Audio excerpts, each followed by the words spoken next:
Hi, hello there. I'm Drake, and welcome to another day on Dartmoor. And today we're going to talk about some of these fellows. We're going to talk about tools. And we've got 4 acres here, so we've obviously got quite a lot of tools going on. But for my money, there's just a very few which are kind of the day to day essentials.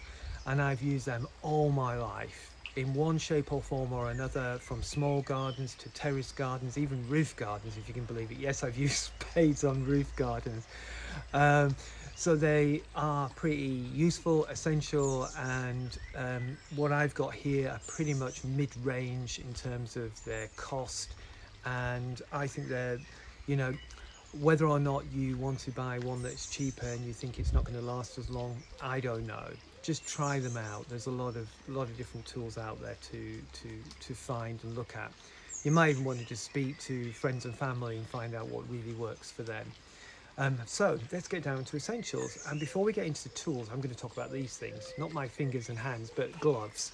And I use fingerless gloves mainly because I like to be able to feel around in what I'm up to, what I'm doing. It's like I like grubbing around in there, and this is a bit of a compromise for me, so I can have a bit of something tough here, so that if I'm digging a lot or doing work which is having a quite high impact on my hand, then something like this is really, really useful.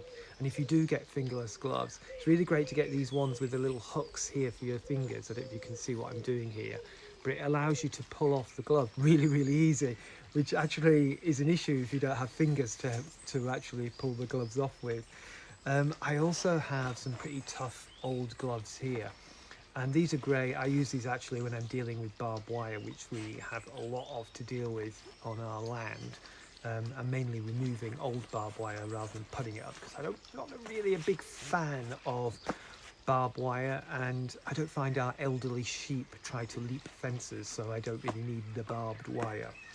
So the good tough ones to have, and really great for nature's barbed wire, which is, we all know, bramble.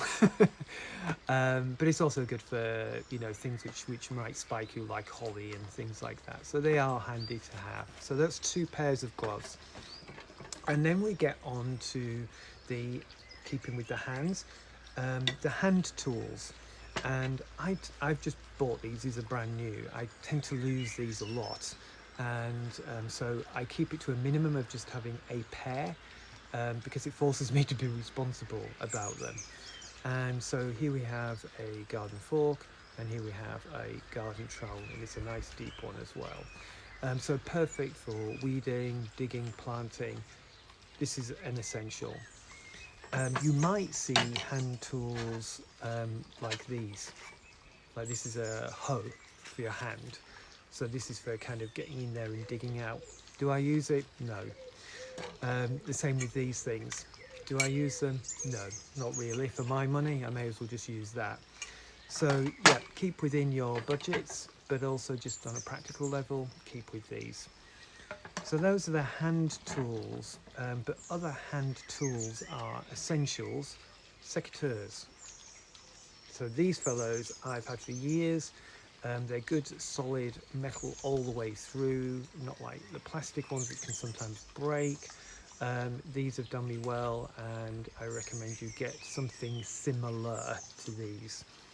The other things to really look out for and get are this fella here. This is a hand saw, and perfect for pruning those thicker limbs, and also good if you've got to cut roots, for example, in the ground. So a handsaw. The next thing, loppers. Right, okay, so these are really, really handy. You can see them on the market where there's an extension that you can put on here, so you can reach higher up or in more difficult places. To be fair, I tend to either climb in the tree or use a ladder. I prefer the shorter ones because your power is really in this. If you've got big long ones, then you've got less actual power at the cutting end. So you want to keep it close to your hands and close to your arms as possible. So this is a much better idea rather than the extension um, handles that you can buy. and then some garden shears. So these are actually some really old ones, and I bought these for like a few quid, and they're great because they can just be nicely sharpened as and when. And I use these actually even for lawn edging, but they're handy for everything, obviously for trimming hedges and trimming back plants that you just want to keep under control. These are super handy. And then moving away from those kinds of obvious hand tools, more to the fellows that are hanging on the barn here, patiently waiting to be mentioned. These are all the garden forks and spades. So this is just a small garden fork, and I use this a heck of a lot, and I've got larger ones as well, but for my money, a smaller one is really good because it's handy, especially in a smaller garden or smaller space, just for getting in there. And I often find myself using this instead of this, because it's just handy, and I can work with it at this level because it's nice and lightweight. Keeping small, a small spade again, handy for getting into tight spaces, and it's lightweight, so really easy to really super easy to use.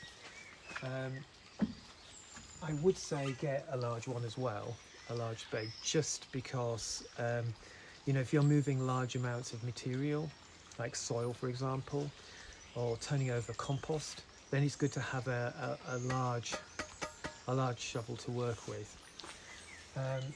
And there are, hanging up here, I've got things like lots of garden hose. Do I use them? No. They kind of just hang up there and gather rust, really. And I think it's just because I like to get up close to things, and I don't really mind clambering around. And I know for some folks it's a lot easier if you've got something on a long handle and you can do it from afar, and you know, it's less trauma on the back and so on and so forth. And I get that. This is when you start to decide for yourself, you know, what's my comfort level? What do I actually like to do? And if you're like me and you like to kind of get in there and get down on your knees and grub around, then you're going to be just happy as Larry with something like that or something like that. But, you know, if you want to have a more genteel approach, which I certainly lack sometimes, then you might want a long-handled one. So really, just whatever works for you. So that's it for me for today. I hope this has been useful, and you've got a clearer idea of what kind of basic garden tools that you might need for your garden. Okay, great. Thank you very much for coming by. Thank you for your listening. Hope you have a really great day. Bye-bye.